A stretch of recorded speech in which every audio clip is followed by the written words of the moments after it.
O Livro dos Médiuns, Allan Kardec. Segunda parte das Manifestações Espíritas, capítulo 6. Manifestações Visuais. Ensaio teórico sobre as aparições, parte 4. 108. Acrescentaremos às considerações precedentes o exame de alguns efeitos ópticos que deram lugar ao estranho sistema dos espíritos glóbulos. Nem sempre o ar está inteiramente límpido. É então que as correntes de moléculas aeriformes e sua movimentação, produzida pelo calor, se tornam perfeitamente visíveis.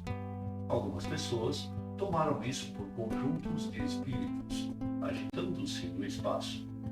Basta-nos mencionar esta opinião para a refutar. Mas há outra espécie de ilusão, não menos bizarra, contra a qual se deve também precaver. O humor acuoso do olho tem alguns pontos mal perceptíveis que perderam algo de sua transparência. Esses pontos são como corpos opacos em suspensão no líquido que os movimenta. Eles projetam no ar ambiente e a distância, aumentados pela refração, pequenos discos aparentes, de 1 a 10 milímetros de diâmetro, que parecem nadar da atmosfera. Vimos pessoas tomarem esses discos por espíritos que as seguiam por toda parte, e no seu entusiasmo veem figuras nas nuances da irradiação, o que é quase o mesmo que ver figura na Lua. Bastaria uma simples observação, feita por elas mesmas, para reconduzi-las à realidade. Esses discos ou medalhões, dizem elas, além de acompanhá-las, repetem os seus movimentos.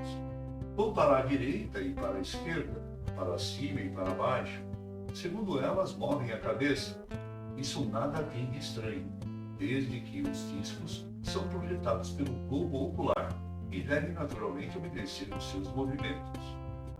Se fossem espíritos, deveriam estar adstritos a um movimento demasiado mecânico para seres inteligentes e livres. Papel, aliás, bem cansativo, mesmo para espíritos inferiores, e com mais forte razão, incompatível com a ideia que fazemos dos espíritos superiores. É verdade que alguns tomam por maus espíritos os pontos negros ou moscas amauróticas. Os discos, assim como as manchas negras, têm um movimento ondulatório restrito a um certo ângulo, e o que aumenta a ilusão que eles não seguem bruscamente os movimentos da linha visual. A razão é muito simples. Os pontos opacos do humor aquoso causam primeira do fenômeno, estão em suspensão no líquido e tendem a descer. Sobem com o movimento dos olhos, mas atingindo certa altura, se fixamos o olhar, vemos os discos descerem por si mesmos e depois pararem. Sua mobilidade é extrema, pois basta um movimento imperceptível do olho para mudá-los de direção e fazê-los percorrer rapidamente toda a amplitude do arco, no espaço em que a imagem se produz.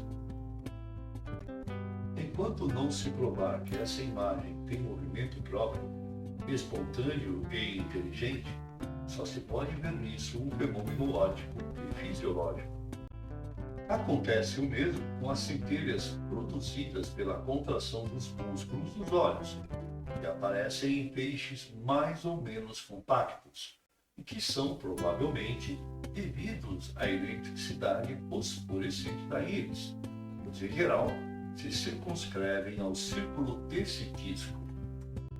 Semelhantes ilusões só podem resultar de observação imperfeita. Quem tiver seriamente estudado a natureza dos espíritos, através dos meios oferecidos pela prática doutrinária, compreenderá quanto elas têm de pueril.